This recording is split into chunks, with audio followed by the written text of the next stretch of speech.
19 de agosto de 2013, começa aqui mais um Saludes, um programa que visa o resgate das medicinas tradicionais, sobretudo a acupuntura, que é a minha especialidade, mas também a medicina ayurvédica e tibetana. Do ponto de vista da atualidade, nós destacamos aqui sempre as novas técnicas e tecnologias para a qualidade de vida e saúde, obviamente. Qualidade de vida é o quê? Ausência de sintoma? Não, qualidade de vida é muito mais do que isso. Eu costumo dizer em minhas palestras que a qualidade de vida inclui, inclusive, ser o que você realmente é. Para isso, exige-se autoconhecimento e constante autotransformação. Com muito orgulho, eu comunico que no próximo sábado, às 14 horas, estarei ministrando uma palestra sobre alquimia e acupuntura no 5º Encontro de Saúde e Qualidade de Vida de Guarulhos. Maiores informações podem ser obtidas no site, no meu blog, www.jcbaldan.blogspot.com.br ou no Facebook, minha página João Carlos Baldan. Sábado, 14 horas. A chamada de hoje é Mulheres Enfesadas, este programa é imperdível. Por que só mulheres e por que só as mulheres enfesadas, né? Geralmente o problema de intestino grosso, constipação, é problema mais que acontece mais, acomete mais as mulheres. Isso o Dr. Cáter vai falar daqui a um pouquinho, mas é exatamente isso que acaba acontecendo. Do ponto de vista da psicologia, da medicina chinesa, o intestino grosso guarda material que já não nos serve mais. Psicologicamente, a gente poderia falar que as pessoas que têm dificuldade de se largar do passado, das pessoas que não conseguem largar os antigos costumes, os antigos vícios, não conseguem transformar-se, acabam contraindo e constipando o intestino grosso.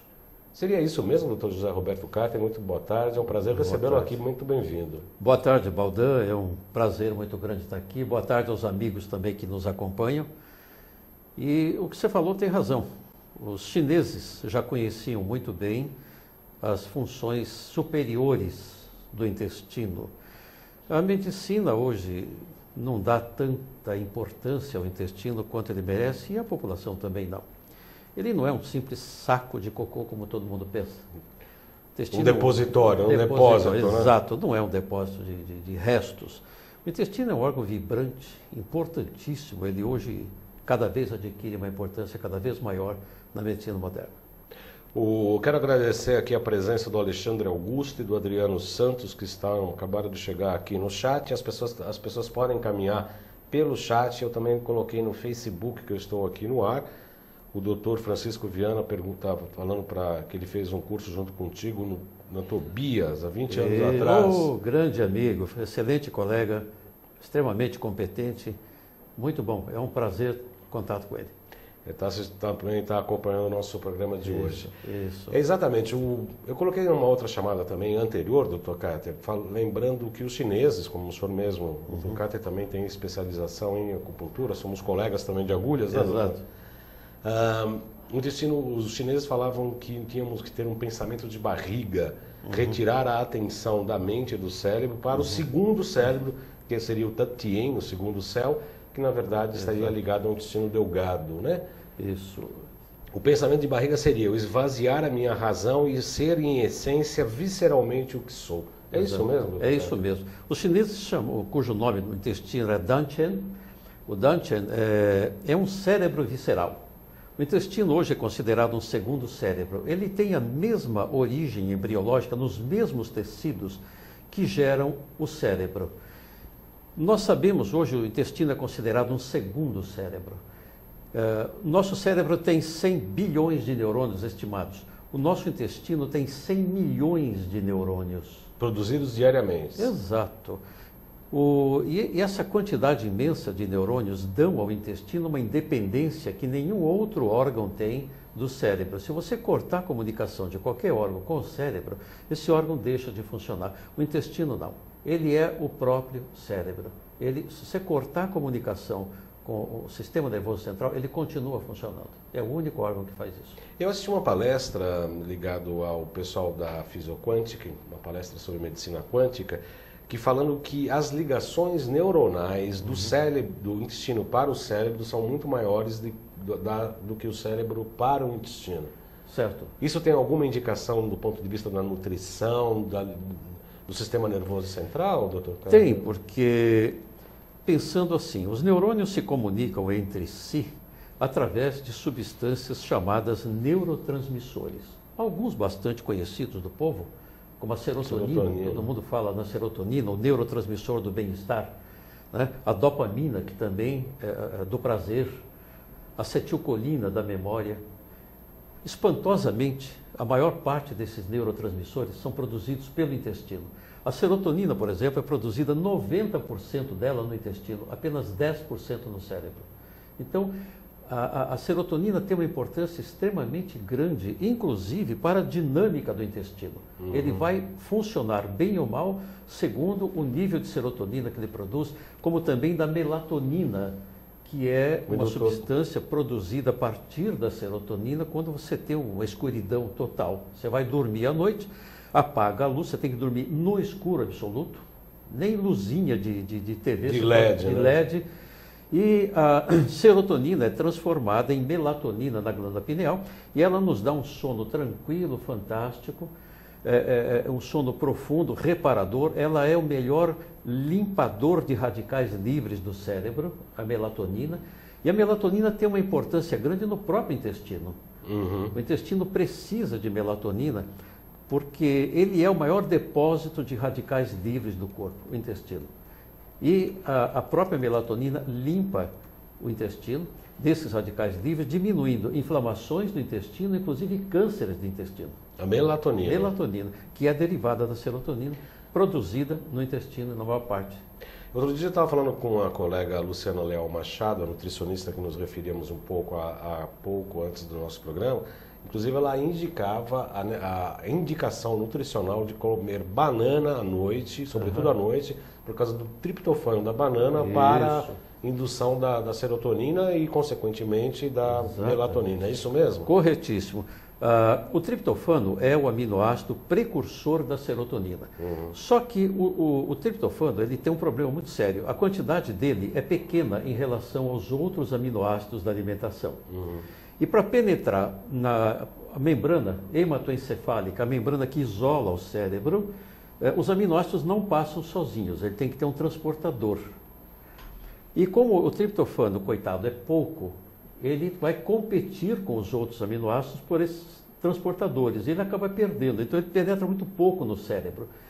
A produção de serotonina, no fundo, é baixa e para isso precisa de uma quantidade boa de magnésio, vitamina B6, a piridoxina e zinco. Sem esses elementos, o triptofano não se converte em 5-hidroxitriptofano e este em serotonina. Acaba se perdendo um pouco E grande parte do triptofano também vai para o intestino, aumentando a produção de serotonina no intestino e não tanto no cérebro quanto a gente desejaria. Vou colocar o senhor agora em calças curtas, doutor Carlos. Não sou eu, foi o Adriano, hein? Vamos lá. Eu estou quieto. Claro. O Adriano Santos falou, minha mãe tem um problema de intestino preso. Aí ele pergunta, o Activia da Danone é bom mesmo para o intestino de verdade ou é propaganda? Não, eu não vou entrar em críticas a nenhum produto aqui. Não deixa de ser... Ele funciona. Ele tem lactobacilos que podem melhorar a flora intestinal. Você vai ver uma coisa importante, Adriano. O que vale para o intestino é a flora, a microbiota intestinal. A microbiota intestinal são a quantidade de bactérias que vivem no nosso intestino. A quantidade é espantosa. Alguns autores citam 500 famílias, outros 800. Eu já ouvi alguns autores se referirem a 1000 famílias diferentes de bactérias convivendo no nosso intestino, e nem sempre de forma harmônica. Dependendo do tipo de microbiota ou flora intestinal que você tem, ele funciona mais ou menos. Então, é importante você ingerir lactobacilos. E essa substância que você falou, ela tem um tipo de lactobacilo. Agora, o lactobacilo, ele é um derivado das proteínas de leite, doutor? Eles são produzidos a partir de proteína do leite, mas eles se multiplicam muito rápido dentro de nosso ambiente intestinal, desde que as condições sejam favoráveis. Uhum. Como ele disse, nós temos 800 famílias de bactérias convivendo no nosso intestino. E a coisa chega a um ponto tão espetacular que no aparelho digestório humano você tem 10 vezes mais bactérias, 10 vezes mais bactérias do que células no seu corpo inteiro. Quer dizer, nós somos mais bicho do que gente, você, né? Costumo brincar assim, tinha um né? professor americano que dizia que nós somos 90% bactéria e 10% humanos. E ele tem razão. Não é fácil dominar todo esse complexo de micro-organismos que convivem no nosso intestino. Para você ter uma ideia, 20% desse grupo de bactérias são ótimas para nós, trabalham a nosso favor, produzem vitaminas do tipo vitamina K, vitaminas B, antibióticos naturais. 30% são malignos, se puder te destrói. E 50% eles pertencem a um partido chamado Partido Multiplicador das Bactérias. Gasolina. Estão com quem está ganhando. PSDB. PMDB. PMDB, isso. Bom, eu não queria falar o partido, você que falou. Eu preferi usar o termo Partido Multiplicador das Bactérias. Elas vão estar com quem está ganhando, quem está mandando. Se as boas predominarem, elas vão para o lado das boas, você vai ter 70% de boas bactérias.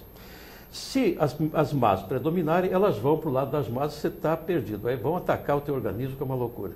Então, a gente tem que primar por ingerir alimentos que favoreçam a multiplicação de boas bactérias. Manter a microbiota intestinal íntegra e bem funcionante é o principal preceito de saúde. Só como nutrólogo, quais são os alimentos primordiais para as pessoas que estejam com o intestino preso, com a constipação intestinal? Certo. Bom, existe uma dupla sertaneja fantástica. Água e fibra. Água e fibra. Isso é dupla sertaneja, não dá para separar. Água e fibra. Se você beber água, e olha, é muito importante que os senhores tenham que beber água, calculem assim, 30 ml de água por quilo de peso por dia.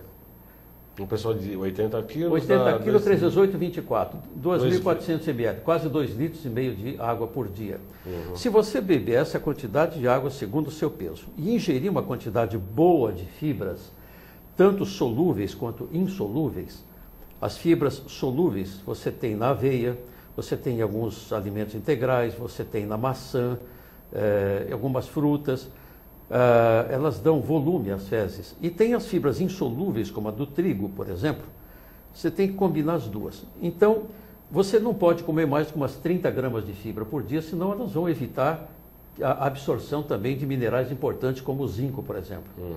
E agora, não use farinha refinada, nem açúcar refinado. Eles são ricos em cádmio, e o cádmio compete e desloca o zinco. E sem zinco você não fabrica, a sua imunidade cai, e aí o zinco está emitido em quase tudo que é importante para nós, imunidade principalmente. Então, comendo farinhas integrais, alimentos integrais e muita água, o seu intestino vai funcionar. Vai. Abrindo um pequeno parênteses, doutor Carter, o senhor estava falando do zinco, ele faz inclusive uma importante ligação no eixo hipotálamo, gônadas, né? O hipotálamo e região sexual, não é isso? Também. O zinco é importantíssimo para a produção de muitos hormônios. Sem ele, você não produz a maior parte dos seus hormônios. O magnésio, o zinco, o cromo, são importantíssimos. E, na verdade, os três são extremamente pobres na nossa alimentação. A alimentação brasileira é muito pobre, porque as terras brasileiras, elas não são vulcânicas. Então, o solo já é pobre. E os nossos alimentos são plantados no mesmo lugar há anos e consomem os oligoelementos micronutrientes e ninguém repõe. Quando muito, eles repõem nitrogênio, fósforo e potássio, NPK, mas não repõem oligoelementos micronutrientes. Então, se você pega um tomate hoje, ele tem 50% menos licopeno do que há 30 anos atrás. Isso é por conta do quê? De degeneração genética da planta? Não, essas terras não têm os elementos, a planta já é doente. Depois, o plantador hoje, eles aceleram o crescimento da planta, utilizando recursos bioquímicos, e não dá tempo da planta absorver do solo também o que tem. Então, o alimento é pobre e você acaba não repondo. Só para você ter uma ideia, nós precisamos, em média, de 103 elementos químicos para a nossa nutrição indispensáveis. Por dia. Por dia. Você tem 76 sais minerais, 17 vitaminas, 12 aminoácidos e 3 tipos de ácidos graxos essenciais. Esses são indispensáveis. Se você não ter tudo isso na sua alimentação, não tiver tudo isso, você adoece. E a nossa alimentação não tem. Você sabe quantos sais você encontra num alimento comum nosso hoje? 18 a 20. Precisaria encontrar quantos? No mínimo 76. Então, as doenças crônicas estão aumentando de forma assustadora, doenças degenerativas, porque o corpo não tem condição de se manter, de lutar. As doenças, a pergunta que não quer calar, doutor Cáter, as doenças consideradas autoimunes cada vez crescem mais, como reumatismo, artrite, artrose e até lúpus e outras coisas, certo, até chegar ao próprio câncer. Isso. São derivadas também dessa pobreza nutricional também? Nem sempre. O que você citou uma coisa importante aqui, que é indispensável que a gente diga. Doenças autoimunes. Por que elas acontecem? Aí o intestino entra na brincadeira de novo. O intestino, ele tem a sua membrana, que forra o intestino por dentro. Essa membrana é seletiva. É o endotélio, é isso? Isso. Ele é seletivo.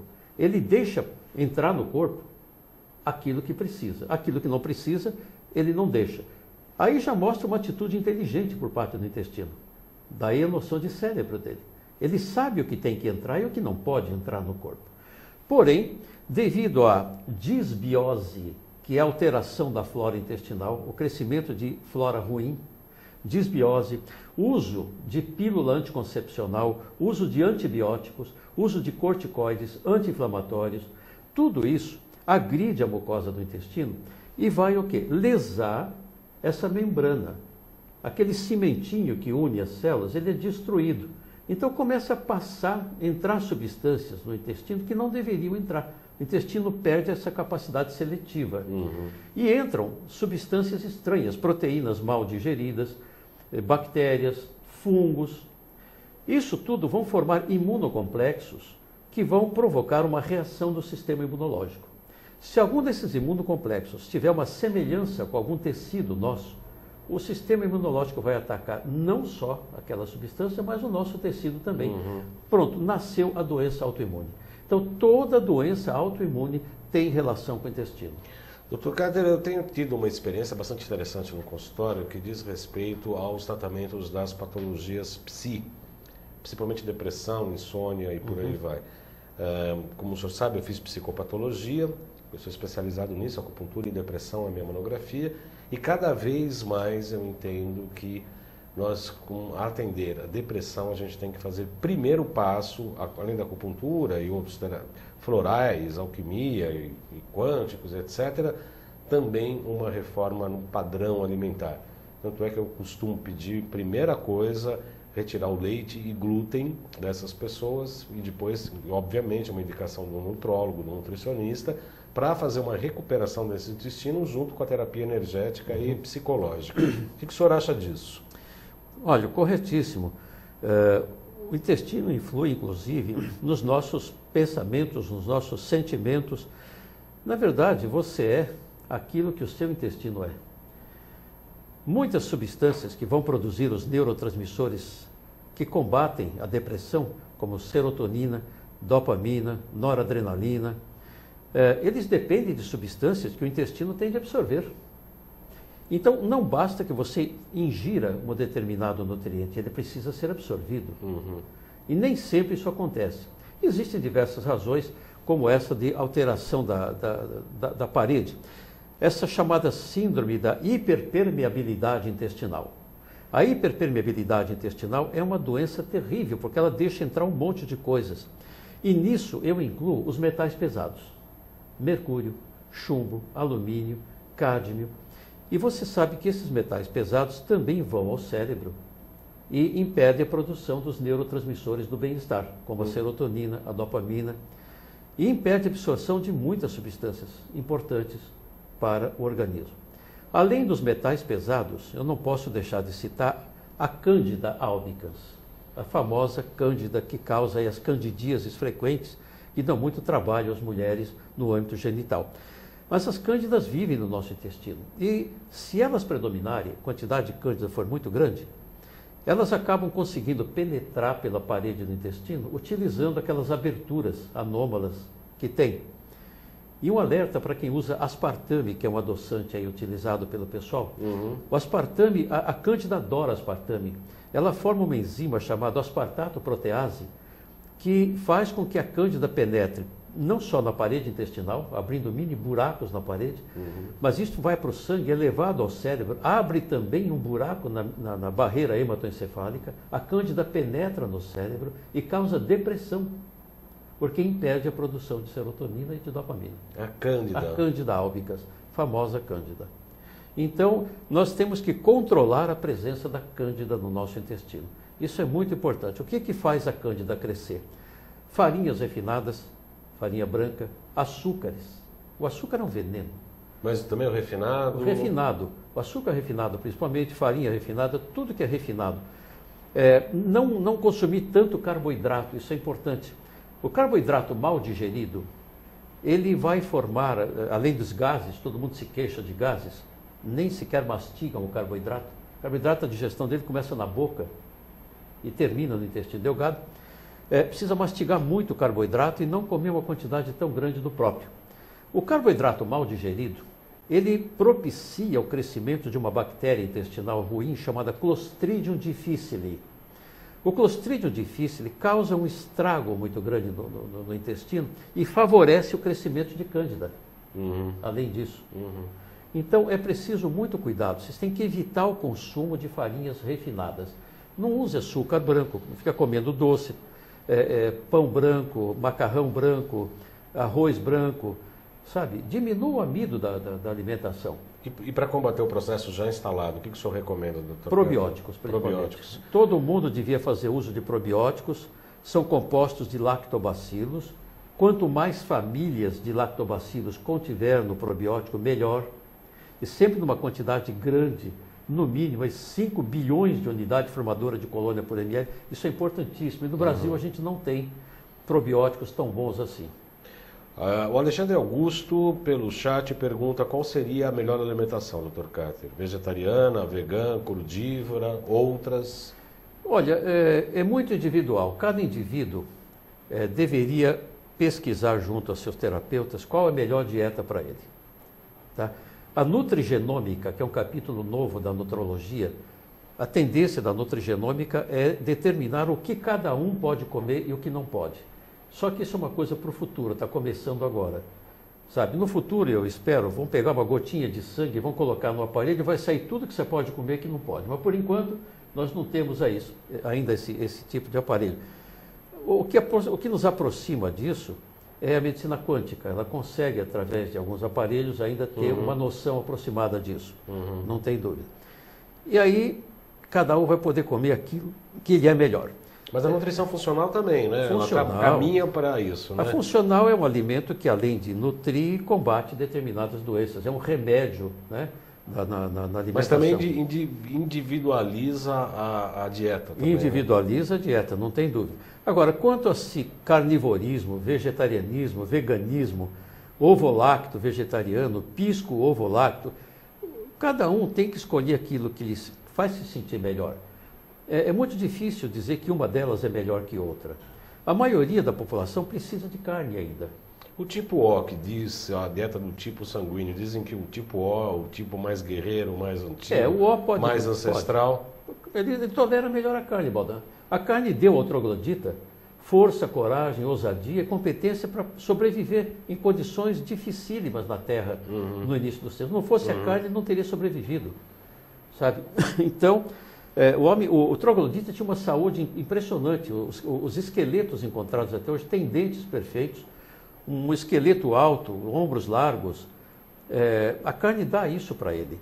Há 10 mil anos, quando começou a agricultura e o consumo exagerado de farináceos, carboidratos, realmente houve uma pequena degeneração na qualidade do homem. Sabe? Então, eu tenho um pouco de receio de indicar alguém ser vegano ou vegetariano. Eles têm algumas deficiências importantes. Não só deficiência de B12, que é encontrado em alimentos animais. Então, aqueles que são ovo-lacto vegetarianos têm menos deficiência, mas os veganos têm alguma deficiência de B12 e tem outro problema. Eles têm uma quantidade muito alta de homocisteína. A homocisteína é um produto, é uma proteína derivada de um metabolismo errado da metionina, que é um aminoácido importante. E o vegano tem deficiência também de metionina. E a homocisteína causa inflamação, Causa inflamação, ela causa envelhecimento cerebral, ela causa uma inflamação no endotélio das artérias, levando à produção de placas de ateroma. E o coitado do colesterol leva fama. Ainda ele que produz ele depois. Ele é o bombeiro, não é o incendiário. Ele vai lá para tentar curar uma lesão e acaba levando a fama. Pois é. Quer dizer, você tem um cadáver caído lá e vem um detetive para ver o que aconteceu, chega a polícia, acha o detetive e põe a culpa nele. Quer dizer, não foi ele que matou. Ele só está passando lá para ver o que aconteceu, né? O colesterol é a mesma coisa. A culpa não é dele. A homocisteína é um dos fatores que causam inflamação do endotélio. Tem mais. A dieta mal orientada também causa isso. E essa inflamação do endotélio é a principal causa inicial da formação de placas ateromatosas. A Márcia Lou está pelo Face e pergunta o seguinte: as propriedades que ela liu sobre propriedades curativas da prata coloidal. Você pode falar alguma coisa sobre o assunto? Sim, nós usamos prata coloidal em tratamentos mais difíceis, né? Eu tenho utilizado a prata coloidal em tratamento de hepatite C, em H. pylori, Helicobacter pylori, e assim, muitas infecções. Inclusive, nós estávamos conversando daquela bactéria americana que eu trouxe para o Brasil. Você importou, né? Nossa, a gente come muito mal ali, gente. Eu acabei tomando prata coloidal e foi ótimo, me recuperei em 2 dias. A prata coloidal é ligada à água, à produção da água, é isso? A água, e ali você insere na água as moléculas de prata na forma de colóide, em suspensão. Né? Ali ela vive, ela não se dilui na água, ela vive em suspensão. E a prata é um antibiótico natural fantástico. Né? Sempre a prata no passado era usada para tratar infecções, para purificar a água, aqueles filtros forrados com prata. Ela é um antibacteriano, um antiviral, antifúngico, fantástico. Em relação à degeneração como o senhor mesmo falou, da generação das produções dos alimentos aqui no Brasil. Sabe-se, outro dia eu estava falando com uma pessoa que esteve na Europa, ficou encantada porque estava na Itália e teve um problema de saúde, foi amplamente cuidada pelos médicos, inclusive com medicação gratuita, consulta gratuita pelos médicos, um tratamento de primeiro mundo. Ali é proibido determinados anti-inflamatórios e antibióticos. Na Europa e também em outros países é proibido os agrotóxicos que se usam aqui no Brasil, além dos transgênicos que são amplamente utilizados aqui no Brasil. Onde nós vamos parar, doutor Cato? É difícil. Nós vamos precisar de pelo menos mais uma geração para ver os efeitos disso. O Brasil é o maior consumidor de agrotóxico do mundo. E a legislação brasileira não faz nada para impedir isso. Essas grandes empresas produtoras de agrotóxicos estão deitando e rolando, como a gente diz. E o brasileiro se intoxicando cada vez mais de agrotóxicos. Evidentemente, eles agridem a parede do intestino também, causando aquela síndrome de hiperpermeabilidade intestinal, né? E causando disbiose. E olha, se existe uma coisa que é uma verdadeira bomba para o indivíduo, é a combinação de aumento da permeabilidade intestinal junto com uma disbiose intestinal, é uma bomba. O cara vai ter problemas sérios. Como perceber que há já uma disbiose em andamento? Como que a pessoa pode achar que tem uma infecção, por exemplo? Começa os processos de diarreia? Você tem que fazer cultura, você pode fazer cultura de fezes. Além do exame de fezes protoparasitológico, você pode fazer cultura, você pode pedir uma prova coprológica funcional para ver se as enzimas que digerem os alimentos estão sendo convenientes. Né? Se você encontrar nas fezes muco, provavelmente o pâncreas não está funcionando bem. Se você encontrar gordura, a lipase não está funcionando bem. Se encontrar sangue, alguma coisa vai estar errada, pode ser até grave. Então, a análise das fezes, e uma coisa importante, vocês têm que aprender a olhar suas fezes. Sabe? Se elas afundam, se boiam, as fezes melhores são as que boiam na água. As que afundam já mostra que sua microbiota não está tão boa assim. Você deve ter algum tipo de disbiose. Você pode fazer uma prova coprológica funcional, pode fazer a prova da antitripsina nas fezes. A antitripsina é uma substância do sangue que só passa para o meio intestinal se você tiver uma hiperpermeabilidade. A mucosa não está boa, senão ela não passaria. Ela não tem que ser encontrada nas fezes. Tem a prova da lactulose, por exemplo. A lactulose é uma substância que você dá até para soltar o intestino. Ela não é absorvida. Agora, se você tiver uma hiperpermeabilidade, ela é absorvida, você encontra ela no sangue. Então, são testes. Existem inúmeros testes que podem mostrar como o seu intestino funciona. Agora, se o intestino é um órgão inteligente, é um órgão que faz a seletividade dos nutrientes para serem absorvidos pela corrente sanguínea, enfim, pelo próprio organismo. O que dizer desses medicamentos que promovem a não absorção de gordura pelo intestino com umas promessas de emagrecimento? Isso é uma loucura. É uma loucura. Eu, quando vejo um negócio desse, me lembra muito aquela famosa frase de Jesus Cristo: Pai, perdoai-os, não sabem o que fazem. Não pode, gente. A gordura é importante. Primeiro, gordura não é nada do que dizem. Gordura é saudável, útil, necessária. 30% do seu corpo é gordura. Tá? E a absorção da gordura é importante. Se você inibe a absorção de gordura, você está inibindo gorduras importantes, as boas, porque tem as boas e as más. Você está inibindo as boas também. Você está inibindo a absorção de vitaminas lipossolúveis, vitaminas que são solúveis em gordura. A, D, E e K, principalmente. Então, essa substância, o orlistat, ele acaba inibindo a produção dessas vitaminas e das boas gorduras. Sabe? Todo mundo mete o pau aí no coitado do colesterol, LDL, por exemplo, dizendo que ele é chamado mau colesterol. Um dia ainda vão se arrepender de tê-lo chamado de mau colesterol. Ele vai se rebelar. Vai.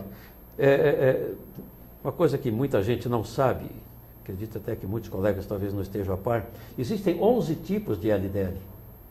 Apenas 2 são ruins, 9 são úteis.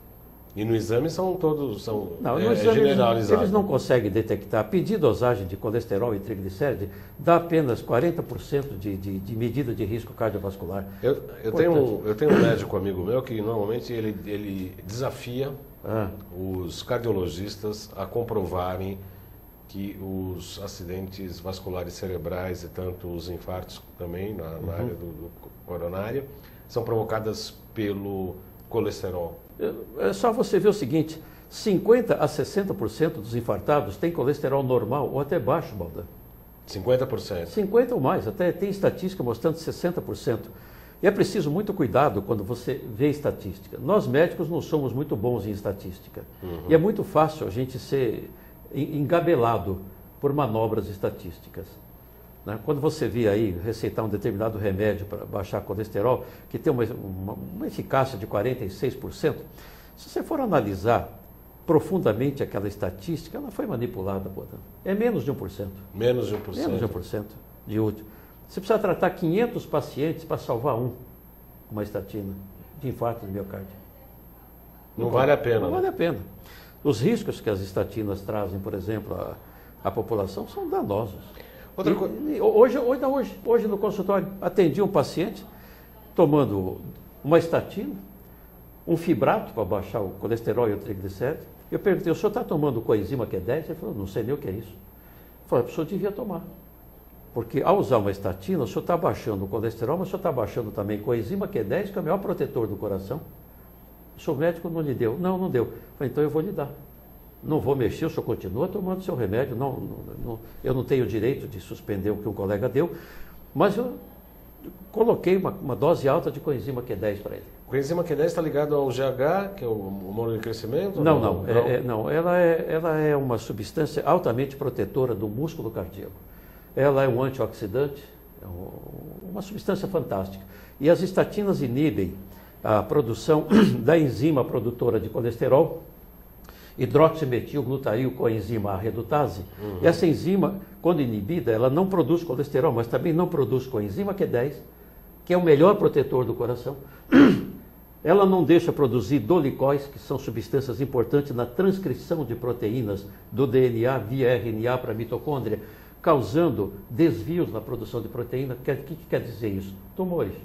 Então, gente, é preciso um pouco de cuidado na administração de remédios. Remédio não é uma coisa natural.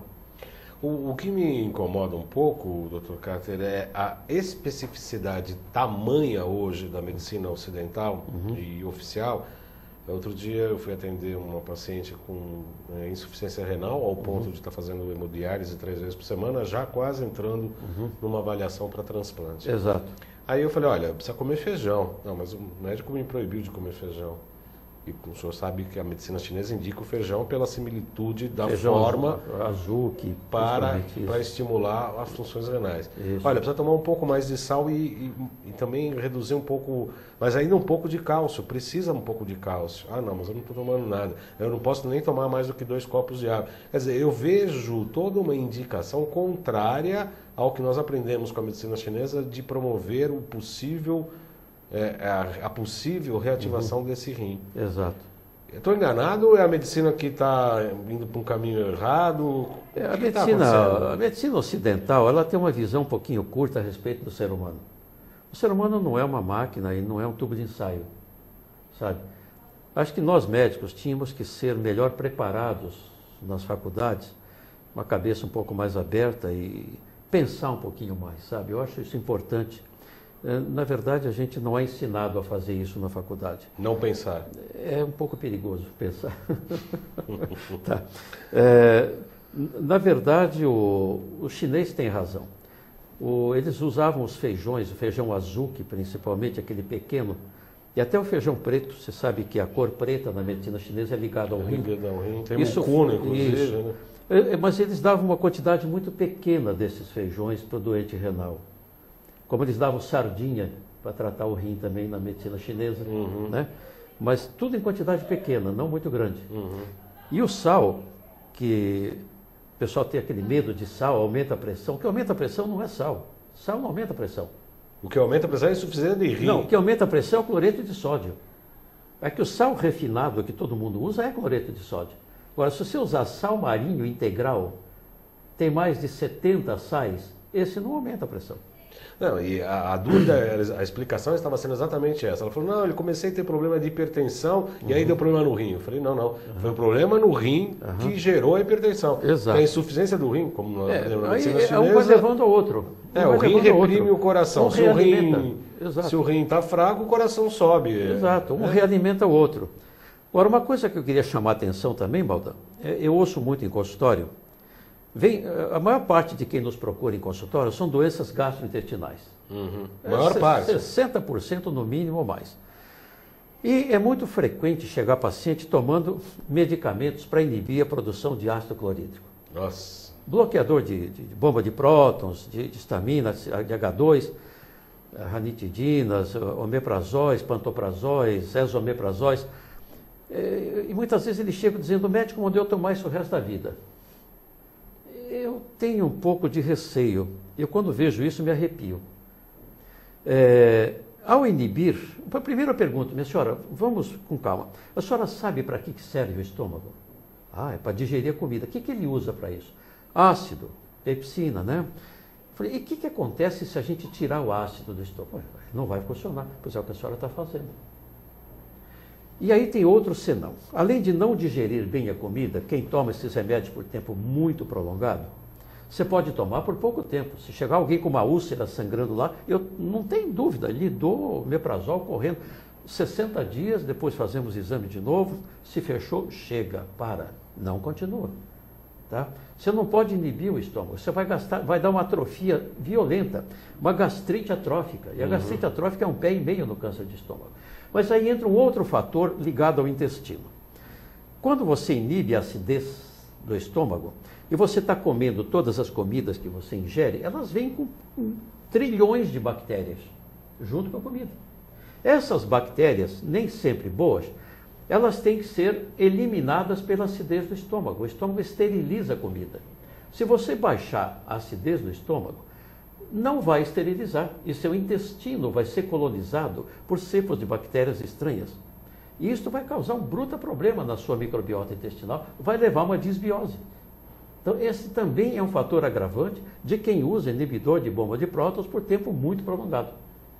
Ao invés de corrigir hábitos alimentares, mastigar 40 vezes cada porção, não tomar líquidos durante a refeição, aprender a combinar alimentos.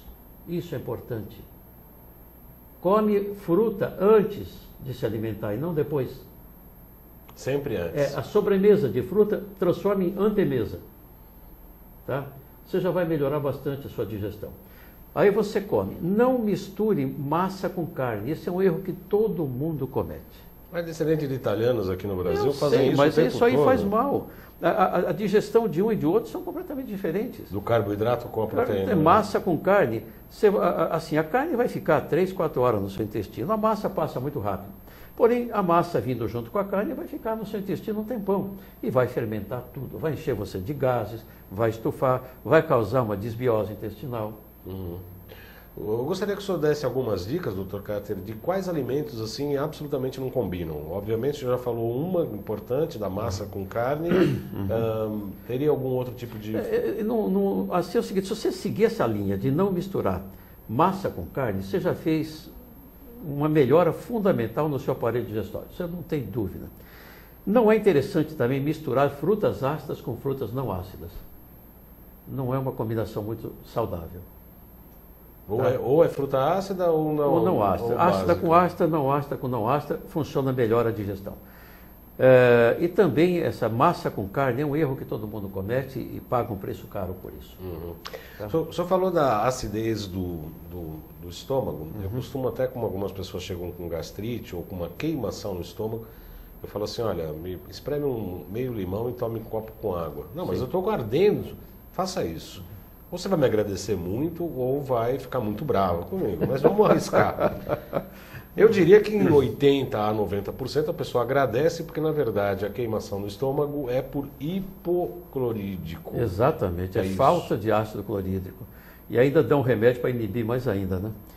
O que você tem que fazer, no caso, o limão, ele melhora realmente a função digestória.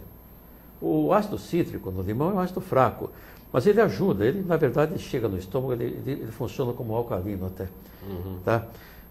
Mas a gente tem que estimular a produção de ácido pelo estômago. Uhum. E no meio ácido, o pepsinogênio se transforma em pepsina, que ajuda a digestão também das proteínas. Tem que tomar fermentos digestivos, tem que tomar coisas que estimulem a secreção de ácido pelo estômago. A própria mastigação, eu quando estudei medicina oriental, eu fiquei com chinês e fiquei com coreano também, que me ensinou muita coisa importante, obrigava a mastigar 80 vezes. Porque o asiático tem um estômago um pouquinho menor e menos funcional que o nosso, e o pâncreas deles também menos funcional. E eu aprendi a mastigar 80 vezes, e aliás, até hoje eu faço isso. Eu nunca mais tive qualquer problema gastrointestinal na minha vida. Os amarelos são amarelos por insuficiência de baço pâncreas. Exatamente. E estômago, né, doutor? Então, e você vê, o câncer de pâncreas está aumentando assustadoramente. Assim como o de intestino também. Por quê? Alimentação. Você quer se livrar, meu caro ouvinte, de câncer de pâncreas? É a coisa mais fácil. Coma 50% no mínimo, ou até 60% de alimentos crus. Crudivorismo. Crudivorismo. Saladas, frutas. Quanto mais cru um alimento, mais enzimas ele tem que facilitam a própria digestão do alimento. Quando você come alimento processado, ele foi aquecido, você destrói as enzimas. Você vai ter que usar o seu pâncreas. Você vai forçar o seu pâncreas a trabalhar muito mais. Um boi, por exemplo, que pesa muito mais que nós e come alimento cru, o pâncreas dele é 1/3 do tamanho do nosso. Não tem grama frita, não né? Não tem grama frita. Então, se você comer alimento cru, você está descansando um pouco o seu pâncreas. Dificilmente você vai fazer um câncer de pâncreas. O doutor Peribanês, que são um amigo em comum, doutor Carter, esteve aqui falando exatamente do doutor Gabriel, que está aqui no Brasil e promete a cura de diabetes simplesmente com o crudivorismo. Isso. Suco verde, então, seria indicado? Extremamente indicado, sucos verdes, comer muita verdura, saladas imensas, né, comer muita fruta. Um café da manhã excelente, por exemplo, é o que eu faço, é uma bela salada de frutas. Pela manhã? Pela manhã, com 5, 6 frutas diferentes. É o melhor café da manhã. Pois se quiser tomar seu cafezinho, pode, não é tão ruim não. Tá? E é o que eu faço. É uma bela salada de frutas. E o almoço, uma salada enorme, monstruosa, com mais 10 tipos de coisas diferentes e pode comer uma carne. Salada com carne vai muito bem. Evita a massa, mas se quiser comer uma massa integral, um pouquinho de arroz, pelo menos uma colher ou duas, não vai fazer tanto mal assim. Mas não come muito amido com carne, como eu disse agora há pouco, realmente a digestão dos dois não bate.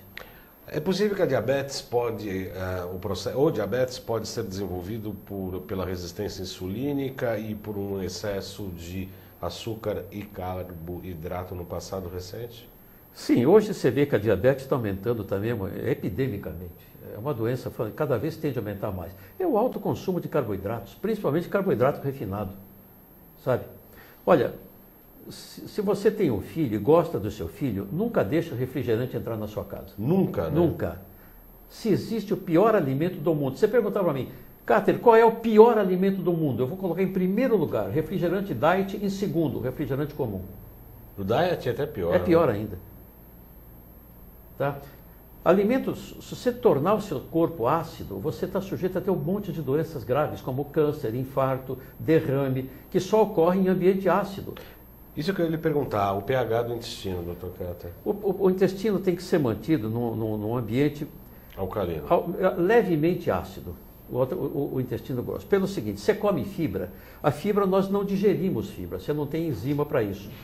Mas as fibras que você ingere são fermentadas pelas boas bactérias intestinais. Tá?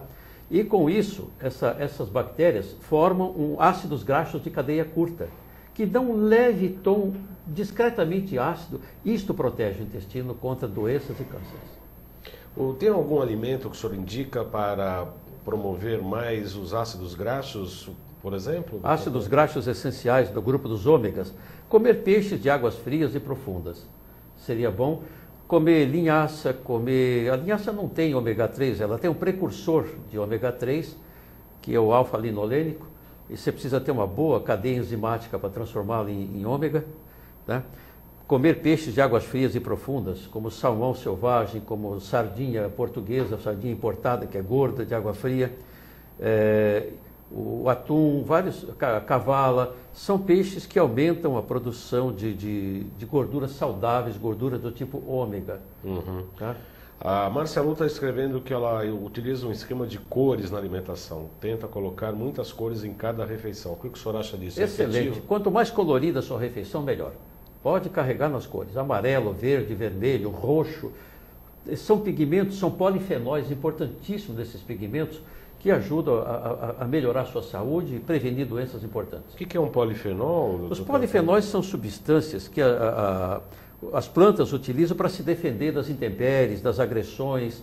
Né? Uma planta não pode sair correndo quando vem um fungo, um bicho qualquer. Ela cria uma substância, que é os polifenóis, para se defender. Né? E nós podemos comer essas plantas e esses polifenóis que elas usam para se defender, nós também nos defendemos contra doenças. Doutor Cáter, para encerrar, intolerância a glúten. Certo, o glúten é uma controvérsia muito grande. É claro que vamos ao extremo, quem tem doença celíaca, por exemplo, não pode comer glúten de jeito nenhum, porque ele vai passar mal. A maioria das pessoas podem até aceitar um pouco de glúten, mas, sinceramente, o glúten não é uma das proteínas mais saudáveis que a gente pode ter. Só para você ter uma ideia, de 20% a 25% dos esquizofrênicos têm altos anticorpos contra a gliadina, que é uma das proteínas do glúten. Então você vê que o glúten interfere até mesmo no nosso comportamento. É preciso muito cuidado com o glúten. Realmente, se pudéssemos nos livrar dele, seria melhor. Seria melhor. Isso. São 16 horas e 55 minutos. Já adentraram a porta do estúdio pedindo para que encerrássemos o programa. Eu agradeço muito ao Dr. Cáter. Passa rápido, né, doutor? Passa logo, né? Mas é um prazer muito grande, né? A gente está sempre aqui com você, já acho que é a terceira ou quarta vez que veio, e sempre que precisar estamos aí. É com muito prazer, prazer. Em breve faremos outra pauta. Eu acompanho algumas palestras do Dr. Cáter, que acontece todas as quartas-feiras. A primeira quarta-feira? A última quarta do mês lá na NIL. Na NIL, que fica na rua... Senador Casimiro da Rocha, 222. 222. Jabaquara. As pessoas que queiram entrar em contato consigo, Dr. Cáter, quer deixar um endereço, o e-mail jrcater@hotmail.com. jrcater com K, arroba hotmail.com. Eu não tenho dúvida que nós aprendemos muito. O Alexandre Augusto está falando excelente entrevistas. Parabéns, até a próxima segunda-feira. Muito obrigado, Alexandre Augusto. É um prazer recebê-lo aqui. Adriano Santos também no chat. As pessoas também que ficaram num banquinho e não falaram nada, inclusive as mulheres enfesadas, que eu espero que fiquem menos bravas, menos enfesadas. A Márcia Lou também, grata pelo programa, esclarecedor. Muito obrigado, Márcia. Aguardo vocês na próxima segunda-feira. Vamos falar sobre ômega 3, estamos falando também da vitamina D, a famosa vitamina D, e os processos homeopáticos de produção e assimilação. Aguardo você na próxima segunda para mais um programa Salutes, que visa a qualidade de vida e o bem-estar. Muito obrigado, Dr. Cáter, sempre bem-vindo. Obrigado, eu que agradeço. Obrigado. Até segunda, boa semana.